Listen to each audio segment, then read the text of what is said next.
মাদ্রাসায় দ্বিতীয় স্থান অধিকার। শামসুন নেহারের সাফল্যে উচ্ছ্বসিত পরিবার। সংবর্ধনা জানালেন বিধায়ক বাড়িতে 5 ভাই বোন।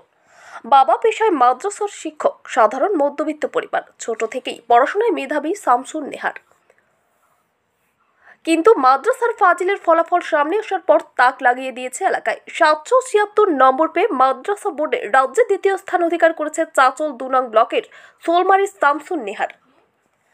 তার এই সাফল্যে উচ্ছ্বসিত পরিবারের লোকেরা। রবিবার তাকে সংবর্ধনা জানাতে বাড়িতে যান মালতীপুরের বিধায়ক আব্দুর রহিম বক্সি, চাচল 2 নং ব্লক সমষ্টি উন্নয়ন আধিকারিক শান্তনু চক্রবর্তী, চাচল থানার আইসি পূর্ণেন্দু কুণ্ডু। শামসুন নেহার জানিয়েছেন তার স্বপ্ন বড় হয়ে চিকিৎসক হওয়ার। বিধায়ক রমিন বক্সি আশ্বাস দিয়েছেন চিকিৎসক হওয়ার জন্য ভবিষ্যতে যা সাহায্যের প্রয়োজন সমস্তটা তিনি করবেন। শামসুন নেহারের সাফল্যে উচ্ছ্বসিত গোটা এলাকা। কেন সেটা আমার রেজাল্টই আমাকে এই স্থানে পৌঁছেছে এবং আমার সিও এবং বিভিন্ন অফিসারদের এখানে পৌঁছে দিয়েছে। এদিন আমার পরিশ্রম ছিল যথেষ্ট, সেই পরিশ্রমই আমাকে এখানে পৌঁছে দিয়েছে। খুব পার্সেন্ট নাম্বার কত পেয়েছে? 776 পেয়েছি। দ্বিতীয় স্থান অধিকার করেছি। পার্সেন্টেজ হচ্ছে 97। আমি টিউশন ম্যাথ টিউশন করতাম, শুধু ম্যাথ। আর বাবাই তো মাদ্রাসাতে পড়ায়। আর কই ভাই বোন তোমরা? আমরা 5 ভাই বোন, একটা ভাই, আমরা 4টা বোন। আমি বড়, সবারই বড়, সবাই আমার ছোট। তো ভবিষ্যতে আমার বোর্ড প্লাস কম্পিটিটিভ, মানে দুটো ইচ্ছা, বোর্ড প্লাস কম্পিটিটিভ, মানে দুটো ট্র্যাক করার ইচ্ছা। আমি ভবিষ্যতে মেডিকেল লাইনে যেতে। আমি কারণ অসংখ্য বিশেষত মেয়েদের অনেক স্থানে দেখি যে মেয়েদের চিকিৎসা করার জন্য ভালো চিকিৎসক নেই। কোনো মেয়ে গেলে সেখানে ওদের ছেলেদের দেখাতে হয়, অনেক মানে নিজের লজ্জাকেই করতে হয়।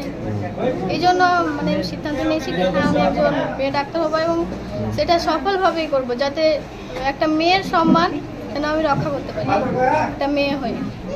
ডে স্কলার ছিলাম। Day scholar? হ্যাঁ, বাড়ি থেকে আসা যাওয়া করতাম। কোন চাঁদপুর চিলড্রেন্স একাডেমি।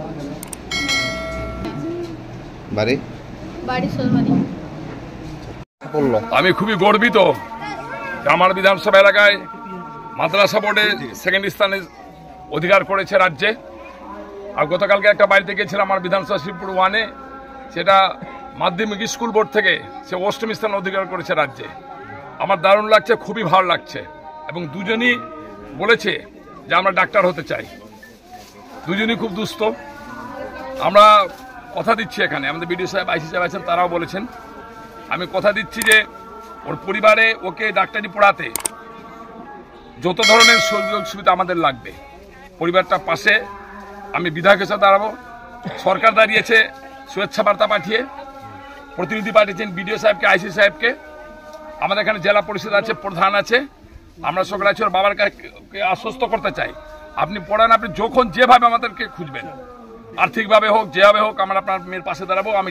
আমরা ডাক্তার দেখতে চাই ওকে, ও ডাক্তার কমপ্লিট করুক, আমাদের পূর্ণ সহায়তা ওর সাথে থাকবে। যদি এখনও আমাদের খবরের দর্পণ চ্যানেলটি সাবস্ক্রাইব না করে থাকেন তাহলে এখনই সাবস্ক্রাইব করুন, সঙ্গে বেল বাটনটি ক্লিক করুন আর পেয়ে যান সব খবরের দ্রুত ভিডিও আপডেট।